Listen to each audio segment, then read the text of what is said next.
Hi, and welcome to the ISIS workshop, Stress, Anger, Management, and Emotions. We're going to be focused on class 3, which is anger management. So we're going to be focusing mostly on the emotion anger.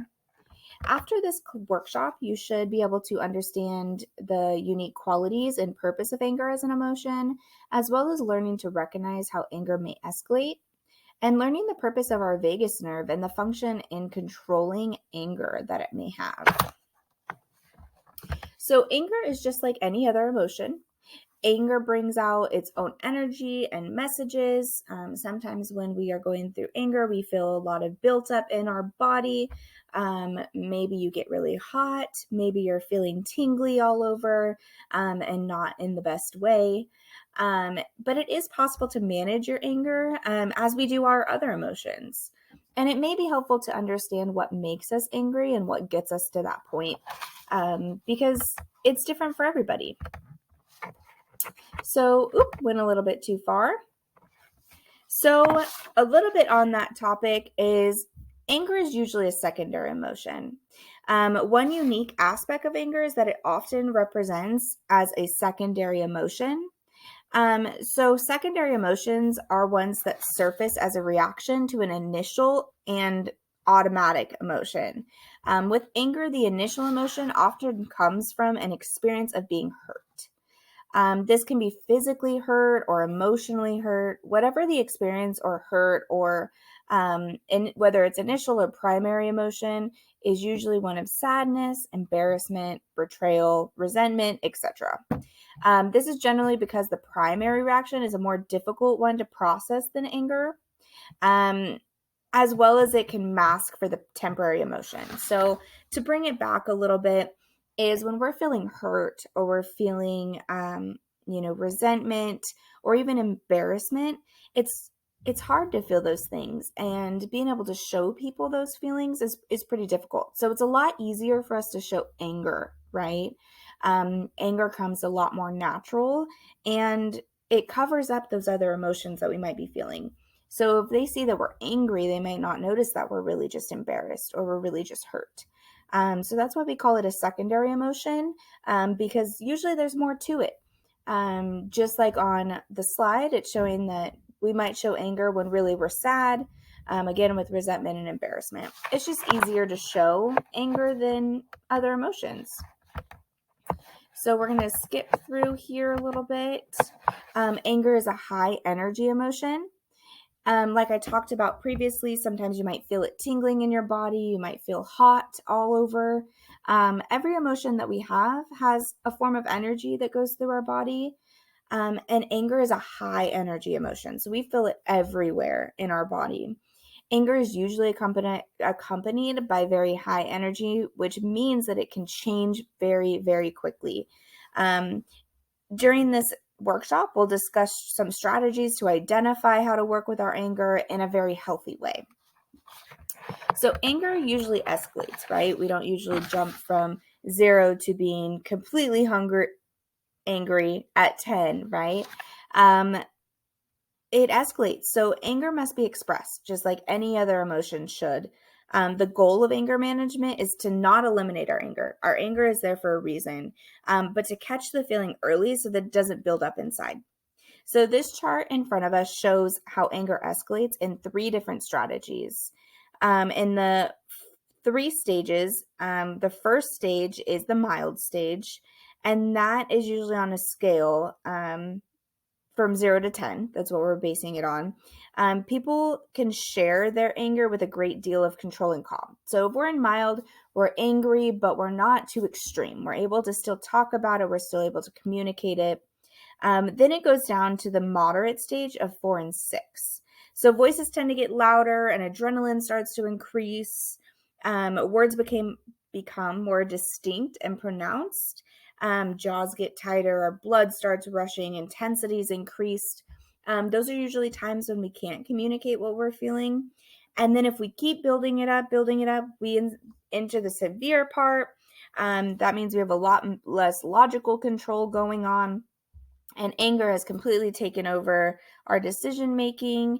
And this is the zone where discussions usually turn into abuse, name calling, screaming, yelling, fighting, threats, maybe things that we usually wouldn't say during a normal dispute. And when we really build it up from mild to moderate to severe, all the way to 10, that's when anger reaches explosion. That's when rage occurs and loss of control completely. This is when the most violent incidents actually happen, when all logic is gone, we've built up to extreme, and we just explode. So let's move on to anger and control. Anger and control. So the goal in anger management is to catch the feeling early so you can diffuse it before it builds up to 10, right? So as you can see from this description, there is a counter relationship between anger and control. So as anger increases, control is dropping. So as we're getting angry and angrier, we're losing control. And when we lose control, that's when we start making mistakes. What happens with our anger, actually, let's reach back to our brain. So brain hijack. What happens when we're really angry is our brain gets hijacked. And the best way to describe this is that we have two parts of our brain. We have the upstairs brain, which is the prefrontal lobe, and that's where all of our rational thinking, our empathy, our kindness, decision making is.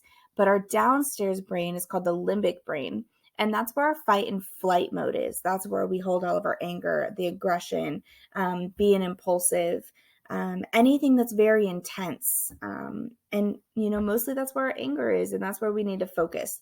And the reason why it's called brain hijack is because when we get so angry, our downstairs brain actually takes over the upstairs part of the brain. I like to describe this as fog. Like the downstairs brain's giving off all this fog and it's clouding up all of your brain. And with all the fog in the way, your rational thinking, being empathetic is nowhere in sight because it can't see with all the fog.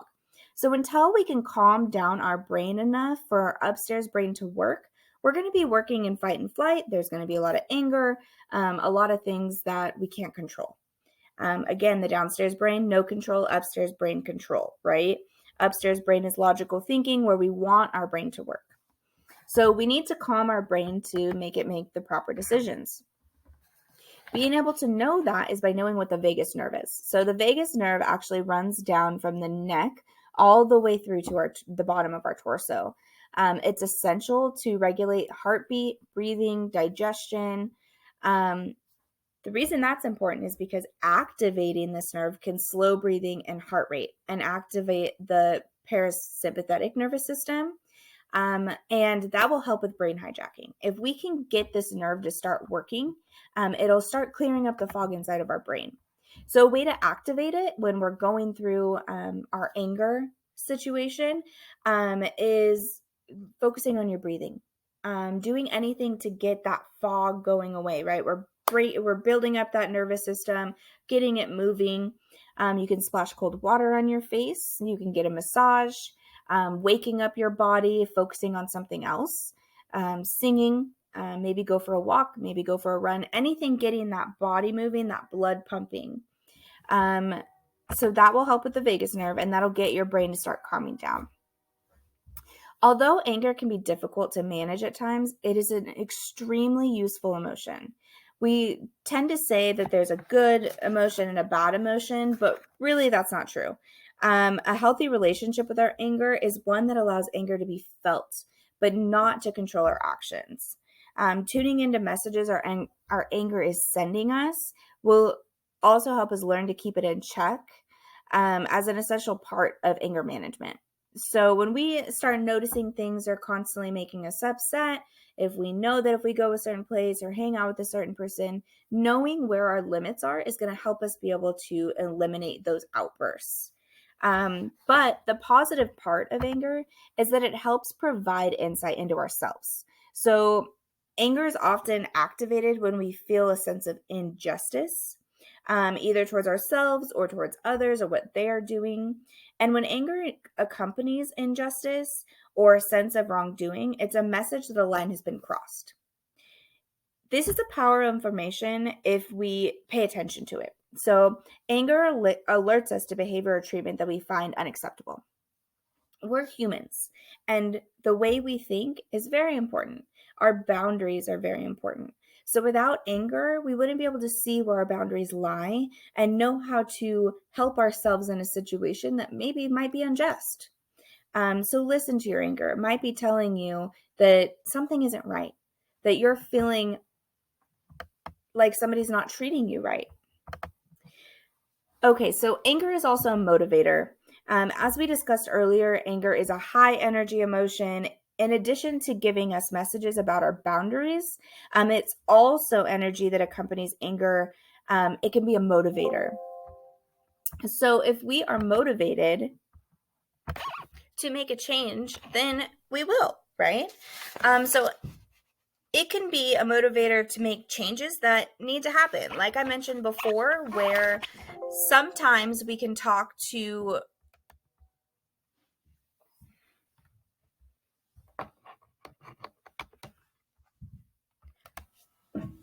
So, anger also lets others know when they've crossed a line.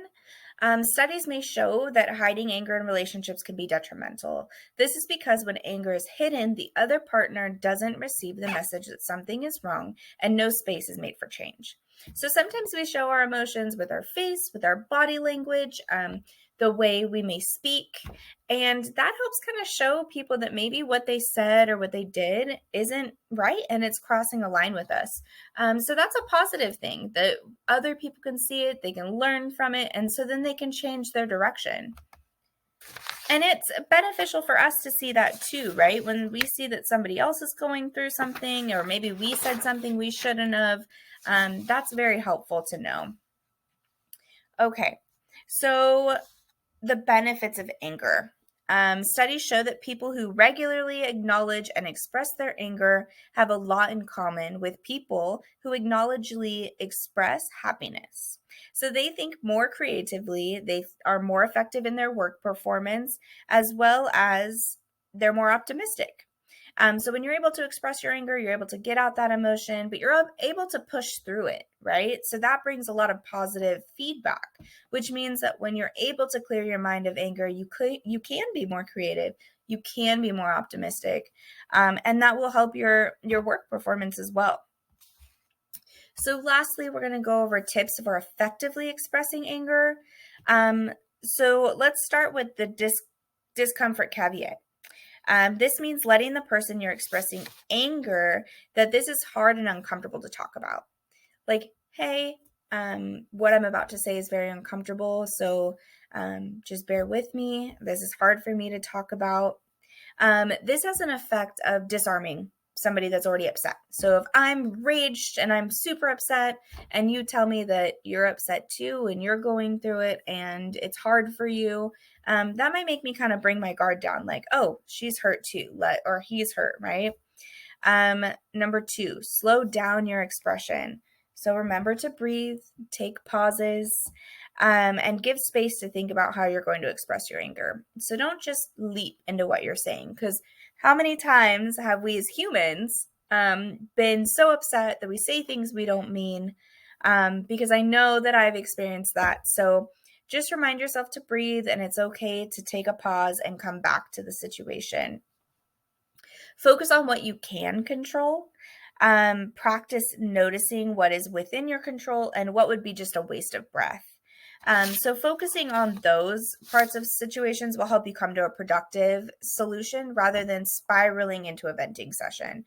The reason we say that is because if we come up with things that have been in previous fights, what are we doing, right? We're going backwards, and we're bringing up information that might not even be relevant to today's topic, which then builds up anger, right, from past situations. So also use I statements. I statements start with I think, I feel, rather than you did this, you made me feel, right? Because that's going to put them on guard. Like, oh, this is about me. You're blaming me. You're saying a lot of yous. It's just important to humanize yourself. Talk about who you are and how you feel, because they're not in control of how you feel. they're in control of themselves, but you're ultimately in control of how you feel. So just make sure you know that talking about yourself and how you feel takes away that purpose from them or that guilt. So check in with anger throughout. As you're having conversations that involve expressing your anger, it is helpful to frequently check in with your anger level. So if you notice your anger level increasing, that's probably best time to be like, I need to pause for a second. I need to go take a walk, and then I will be back. Or if you're noticing that it's getting to the point where it's too intense, you can always say, hey, we will stop having this conversation, but I will come right back. I just need a break. And that's okay. Last one is giving yourself opportunities to express your anger privately. It doesn't always have to be in front of somebody. If it helps you to do physical exercise, to clean, maybe even yell into a pillow, this is letting that energy out of your body, and we all need to do that. So just make sure that you're taking time for yourself and really reflecting on what's going on and how you can help yourself and benefit from this anger that you're feeling. And make sure we're just emptying that energy out of our body as much as possible so we don't end up in buildup and end up exploding. So that's our workshop.